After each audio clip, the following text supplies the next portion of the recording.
Fala, Rovai! O editorial do Fórum 11:30, queridas, queridos e querides, não esperaram, aqui é uma metáfora, tá?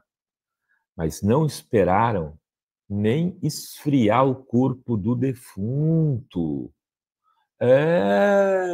O insepulto defunto político de Bolsonaro já era. Nicolas Ferreira decidiu jogar às traças o bolsonarismo e se lançou como a grande referência da extrema-direita já na primeira semana. O Bolsonaro nem foi preso, está em prisão domiciliar, mas não foi nem para a cadeia, para a Papuda, para onde ele deve ir. E o Nicolas já, tchau, man, agora é comigo. Nicole, chupetinha, à vista. Mas você está falando isso, vai? O que aconteceu de diferente? O que aconteceu? O Nicolas resolveu dar mais importância ao assassinato de Charlie Kirk. Eu não tenho nada a ver com isso. Eu acho que assim todo assassinato é um momento de ficar quieto se você não tem nada a dizer. Se você não tem coisa boa para dizer quando morreu alguém, quando alguém foi assassinado, fique quieto. Fique quieto. Essa é a minha opinião. Então, eu não fiz nenhuma fala, nenhum texto tirando sarro, tripudiando sobre o assassinato de Charles Kirk. Mas é um assassinato lá nos Estados Unidos de um extremista que dizia que era melhor na escravidão porque os pretos roubavam menos as pessoas. Nesse nível, esse sujeito. Então, eles transformaram ele em herói na semana que o Bolsonaro, aqui do lado, estava sendo condenado a 27 anos de prisão. É um pouco aquilo que se diz no jornalismo, assim, um cachorro mordendo alguém na minha rua é mais notícia para o cidadão da rua do que uma crise nos Estados Unidos. Então, o jornal local cobria e dava mais destaque à época que existiam jornais locais, hoje tem na internet alguns, né? Dá mais destaque ao acidente de trânsito, à mordida do cachorro, do que ao ataque das Torres Gêmeas. Eu estou aqui exagerando, evidentemente. Mas um jornal local cobre. O Nicolas é um político brasileiro. O seu grande líder está sendo condenado a 27 anos e 3 meses. Generais estão sendo condenados a 25, 23 e por aí vai, como Augusto Heleno, Braga Neto e etc., Paulo Sérgio, enfim. E o Ramagem, que é seu colega de Câmara dos Deputados, nada. Você não vê uma postagem do Nicolas falando disso. Por quê? Porque o Nicolas está apostando no futuro. E no futuro ele sabe que vale muito mais ele iniciar uma cruzada em defesa de alguém que foi assassinado lá nos Estados Unidos, com quem ele nunca deve ter tido um encontro, com quem ele nunca deve ter trocado uma mensagem, com alguém que é absolutamente desconhecido para ele, e transformar esse caso no grande caso para ganhar clique e mudar o assunto na rede. É assim que se faz. Ele mudou a pauta da direita. Hoje, ontem, anteontem, sexta-feira, enfim, quinta, etc., ele transformou a rede numa caça às bruxas aos comunistas, a partir do que ele disse que tinham sido exageros realizados por algumas pessoas, e algumas devem ter sido mesmo, de críticas e de comemoração, de celebração por conta da morte de Charlie Kirk. Ele saiu varrendo a rede de todo mundo, pegando vídeos de pessoas que são influencers ou deram declarações com piadas contra os Estados Unidos e pedindo a prisão dessas pessoas nos Estados Unidos, pedindo a expulsão dessas pessoas nos Estados Unidos, para inviabilizar o vistos como o de Felipe Neto, por exemplo, que está sendo perseguido por ele por piadinhas que ele fez no Brasil a respeito do Trump.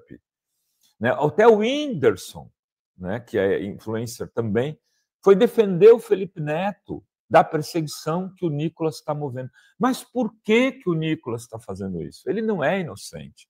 Ele tem gente ao lado dele que sabe como funcionam as redes sociais e sabe discutir política e o que esse movimento implica.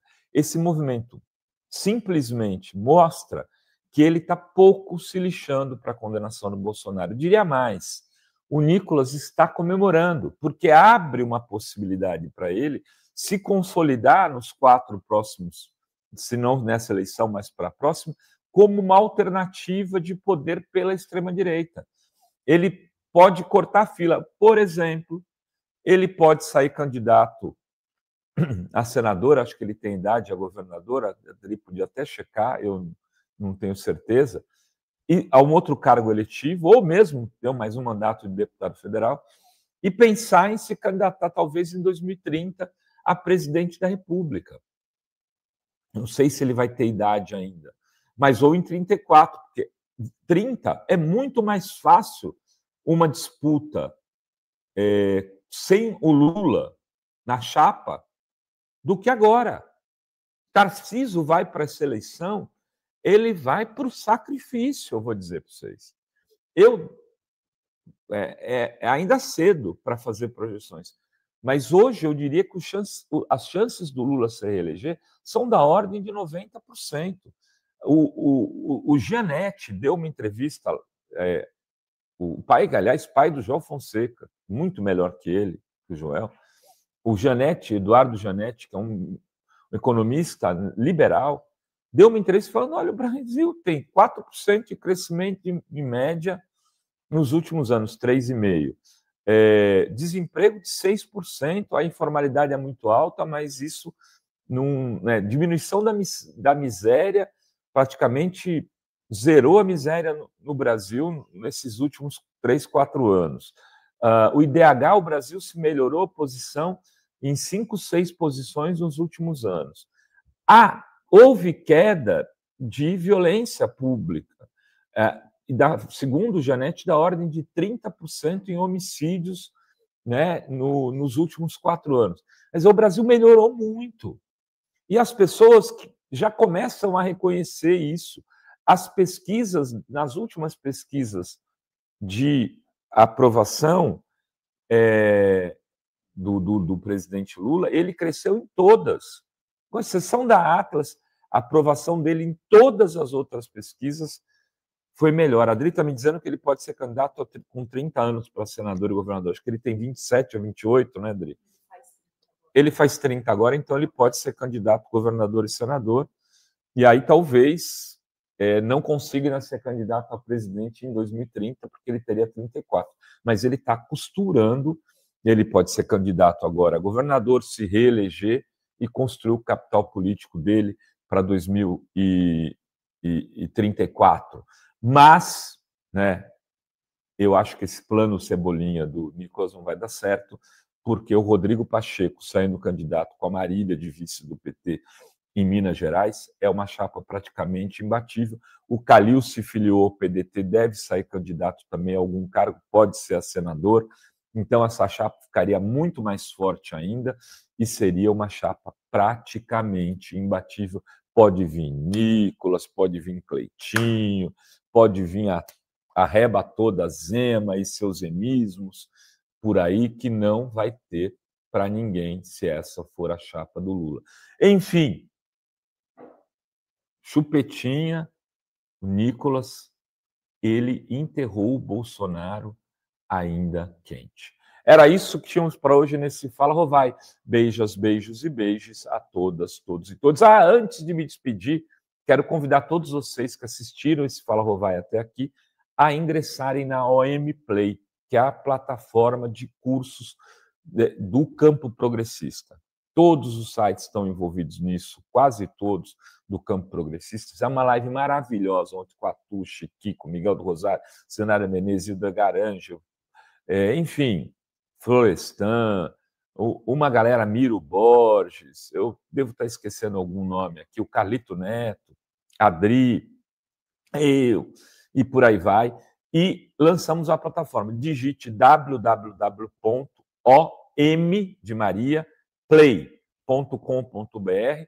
Se inscreva, você vai ficar 72 horas podendo usar a plataforma de graça para você conhecer os cursos e só depois a gente vai entrar em contato com você para tentar garantir a sua inscrição nesse projeto maravilhoso.